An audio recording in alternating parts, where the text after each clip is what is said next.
Test your might. Test your might. Test your might. Test your might.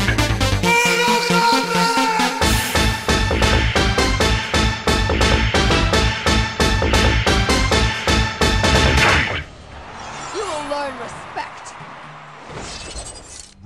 Back in the late 80s and early 90s, I was an arcade junkie.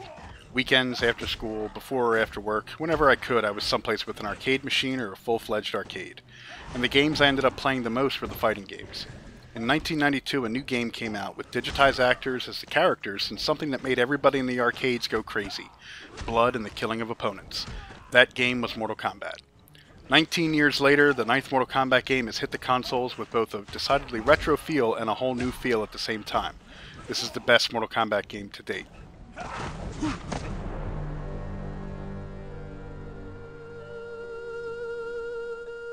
In the Mortal Kombat canon, the newest game begins at the end of Mortal Kombat Armageddon. All of the fighters from Armageddon lie dead at the bottom of Blaze's pyramid except for Raiden and Shao Kahn, who are fighting at the top of the pyramid. Shao Kahn defeats Raiden, making Kahn's ending from Armageddon the canonical ending, wherein he destroys all the realms with his newfound powers.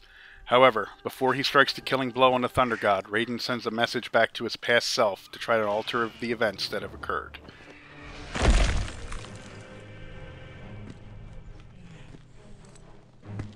Where are the Elder Gods, Raiden? Their pathetic Mortal Kombat shackles me no longer. I tell, retrieve oi the nice eye. He must win. The story then jumps back to the beginning of the Mortal Kombat tournament from the first game. Raiden receives the visions, but does not understand them. All he knows is that Shao Kahn cannot be allowed to destroy all the realms. As events unfold, we're taken through a retelling of Mortal Kombat's 1 through 3, but with enough changes and plot twists to make this new timeline entirely different from the old one. The story mode is well paced with what might be the best story in a fighting game yet. Not that that's saying much, since most fighting game stories tend to be a bit far-fetched to begin with, but this one is coherent and well written with the voice acting that makes most of the characters seem believable. Oh, and Johnny Cage comes off exactly as you'd expect him to be. This is a good thing. Dun, dun, dun. Look, guys, I'm an actor. I save the world for the cameras. If this Emperor is really a threat, call the military. Me? I've got a date with a blonde. Ciao. The story mode does change up the canon throughout, though, showing off the characters that weren't introduced until Mortal Kombat's 2 or 3 were at the first tournament, as well as giving us glimpses of pre-cyborg versions of Cyrax and Sector. As you play through, you'll take on different characters to move the story along, fighting a few fights and watching cutscenes that flow nearly seamlessly together with no load times. The story's presentation is slick and very welcomed. You dishonor your kind. I will honor the memory of my fallen. Round 1. Fight! Story mode isn't the only single-player mode, however. There's also an arcade-styled ladder mode, which can be played as either a single combatant or as a tag team. The single-player mode pits you up against 7 random fighters, then Shang Tsung, either Goro or Kintaro, and then finally Shao Kahn. The ladder mode gives each character their own specific endings and can unlock other nice things as well.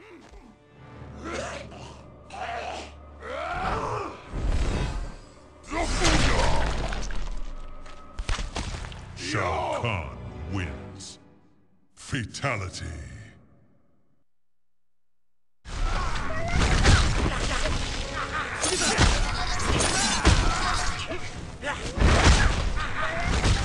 There's also the Challenge Tower, which consists of 300 different challenges for you to go through. Challenges range from absurdly silly to ridiculously difficult, but they all seem to fit in the odd reality that is Mortal Kombat. Rewards are given for every challenge, with some special rewards given at certain milestones.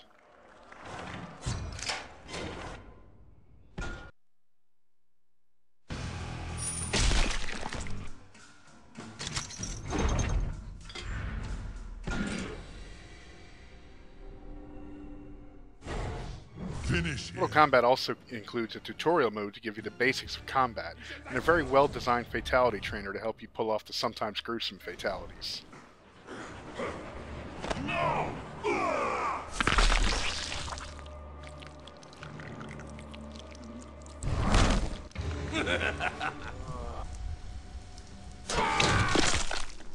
Then there's the Crypt, a menagerie of unlockables to keep you busy and hopefully wanting more.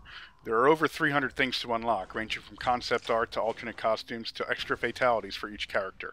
Unlocking these items costs coins, the in-game currency awarded during the story mode, ladder mode, and the challenge tower. When it comes to single-player content, Mortal Kombat has more than you can shake a stick at.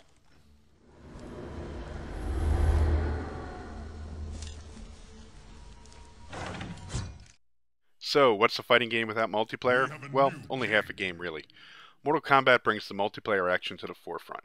You and some friends can play in the same room, switching off every win in single combat, or with up to 4 players playing in the new tag team combat mode. There is also online play, where you can play in ranked matches, player-made matches, join lobbies that can hold up to 100 people to get challenges from complete strangers, and the new King of the Hill mode.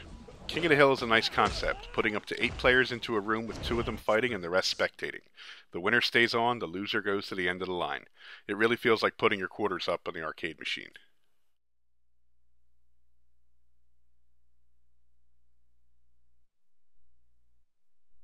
Throne defended.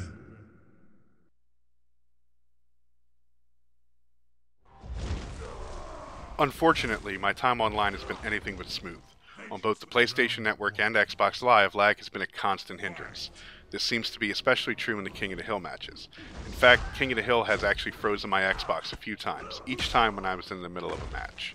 With luck, NetherRealm Studios will be releasing some sort of patch to help clear up the online lag issues. As it stands right now, I don't enjoy playing online as much as I should.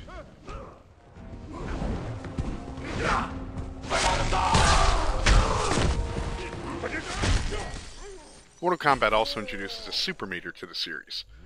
The super meter is broken down into 3 parts. The first part allows for enhanced versions of special moves, most often being an extra hit or change in the look or the duration.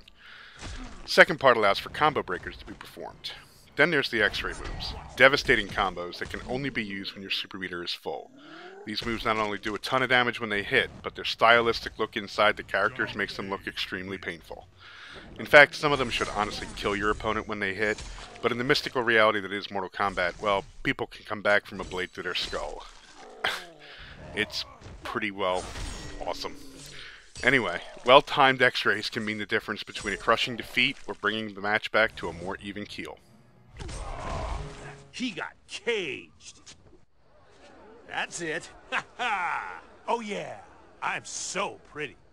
And I'm taking you down, I'm taking you down, I'm taking you out, I'm taking you out, and I'm taking you out for dinner.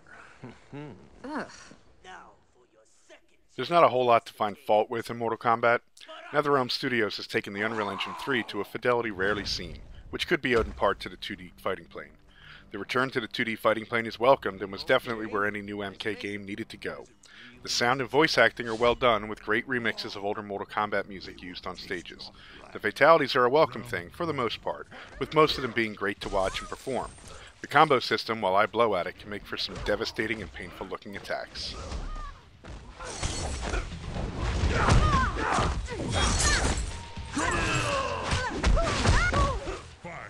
But there is one fault that can get annoying quickly, and it's a design decision. The cheap boss fights.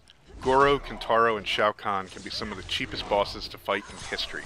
I guess it wasn't bad enough that they do double damage and take half damage, but they can now also take full hits without being phased, allowing them to counterattack with devastating results far too easily.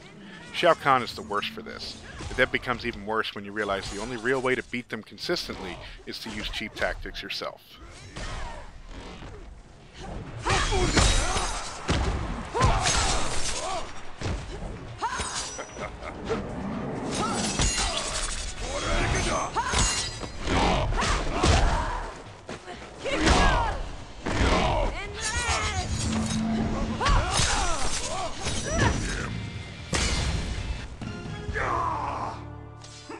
When it comes to which version is better, well, I suppose it can be a matter of taste. The PlayStation 3 version does have an extra character with Kratos, as well as an extra stage set on Mount Olympus with a stage fatality, while the only extras the Xbox 360 version gets is the ability to use your own Xbox Live avatar in King of the Hill matches. However, one character and stage does not a decision make in my book. Instead, my preference is for the PlayStation 3 version if you only have the stock controllers. While I normally prefer the Xbox 360 controller for most game genres and despise the PS3 controllers for those same genres, the Xbox 360 controller is absolute garbage for fighters. With the normal controllers, the PlayStation 3 version wins on controls hands down. The imprecise 360 D-pad makes fatalities and even special moves a chore, causing you to jump more often than doing the move you want, and the analog stick isn't any better. You won't hear me say this often, but the PlayStation 3 version is the version to get if you only have the stock controllers for each system. If you have arcade sticks, well, then the game plays pretty equally on both versions, and then you can just decide if you want Kratos, or if you prefer Xbox Live over the PlayStation Network. Mortal Kombat is a return to greatness for the series. Its well-paced story, incredible visuals, fluid combat, and the return of 2D gameplay with great fatalities make this a must-own for fans of the series. If you're an old-school Mortal Kombat fan like me, you won't be disappointed in the newest game. In fact, you'll be wanting more.